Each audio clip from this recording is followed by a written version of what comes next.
I lost my job, the last thing I wanted was to sit around collecting unemployment. I needed to work to keep moving. Fortunately, I still had my commercial driver's license, so when my uncle offered me a job as his co-driver for long-haul trucking, I jumped at the chance. The money was good, and I figured the nights would pass quickly on the open road. But what I didn't know, what I could never have imagined, was that some roads don't lead anywhere. Some roads trap you, and once you're on them, they don't let you go. The first part of the drive was uneventful. My uncle, a grizzled veteran of the road, warned me that night driving wasn't for everyone. "You start seeing things," he said with a chuckle that didn't quite reach his eyes. I laughed it off, but there was something in his tone that made me wonder if he was serious. The night was dark, the highway long and empty. We stopped at a rest area somewhere in the middle of nowhere to grab some snacks from a vending machine. I could hear the hum of the truck's engine cooling in the silence.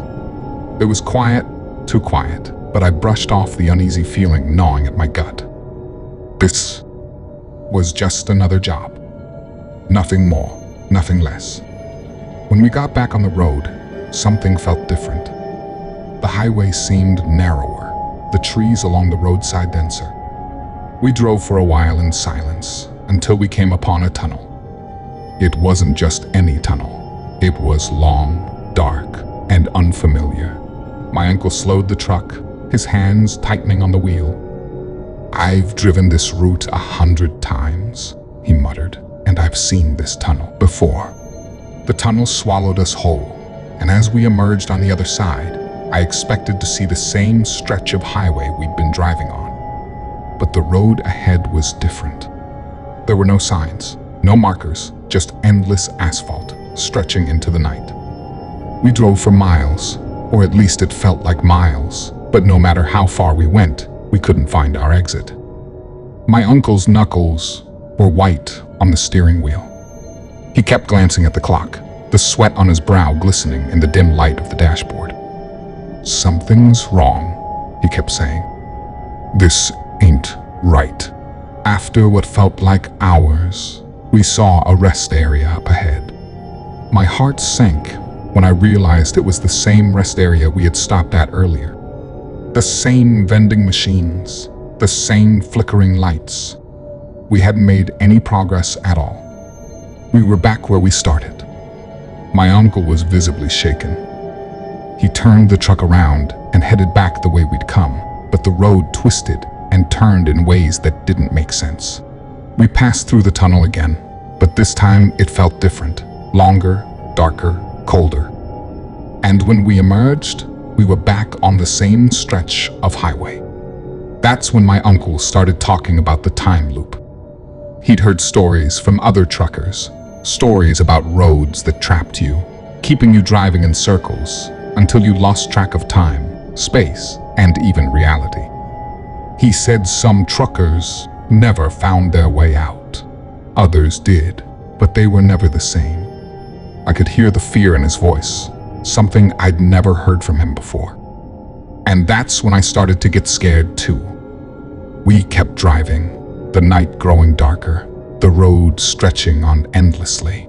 Every turn we took, every exit we tried, led us back to the same rest stop. It was as if the highway had swallowed us whole, refusing to let us go. My uncle's face was pale, his eyes wide with fear. "If we don't find our way out before sunrise," he whispered, "we might never get out." Desperation took hold of us. My uncle decided to try one last thing. He turned the truck around and drove back towards the tunnel. As we approached, I pulled out my phone and snapped a picture of the tunnel's entrance. It was a silly thing to do, but something told me that proof was important, that we might need to show someone, anyone, what we'd seen.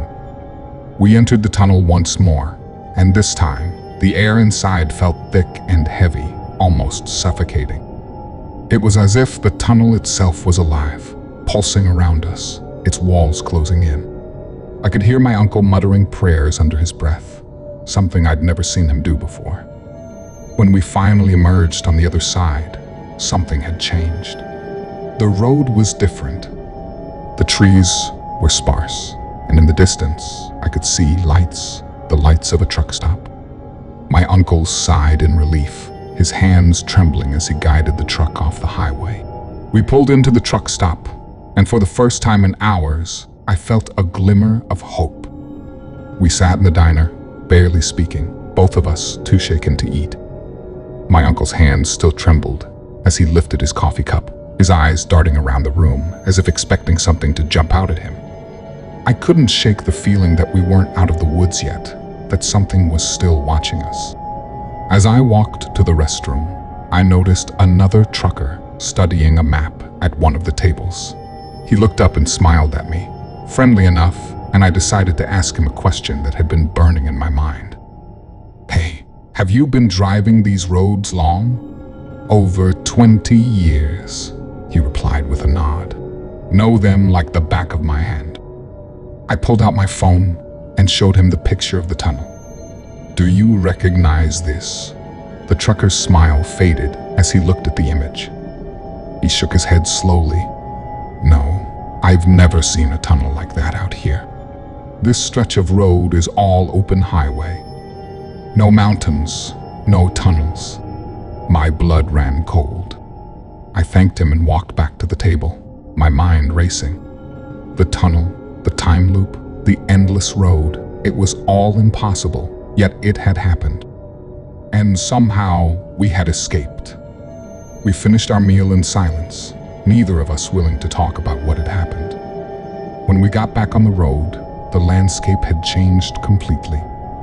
There was no tunnel, no rest stop, just a long stretch of open highway ahead. We made it to our delivery point on time, actually ahead of schedule, despite everything that had happened. As we unloaded the truck, I couldn't help but glance back down the road, half expecting to see the tunnel reappear. But it didn't.